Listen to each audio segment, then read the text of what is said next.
उन्हाळ्याच्या दिवसात आपण सारखेच काहीतरी थंड ड्रिंक्स बनवत असतो आणि त्यासाठी बर्फाचा तेवढाच वापर करतो. पण बर्फामुळे ते ड्रिंक मोस्टली पातळ होतात. त्यामुळे बर्फाला एक छान अल्टरनेटिव्ह घेऊन आली आहे. उन्हाळी फ्रूट्स तर आपल्याकडे असतातच. ते कट करून त्याचे छोटे पीसेस बनवून घ्यायचे.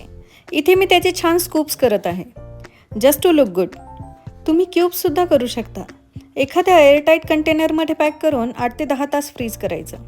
याचप्रमाणे मी उन्हाळ्यात जेलीसुद्धा बनवून ठेवत असते. आपल्याला हव्या त्या सरबतात टाकून सर्व करता येते. बच्चे कंपनीला तर अशी फ्रोझन फ्रूट्स घातलेली सरबतं फारच आवडतात. तुमच्याकडे येणारे पाहुणेसुद्धा तुमचा हा पाहुणचार बघून नक्कीच खुश होतील. मान्य एक्स्ट्रा एफर्ट्स आहेत. उन्हाळ्याच्या सुट्टीत तुमच्या मुलांना हा प्रोजेक्ट द्या.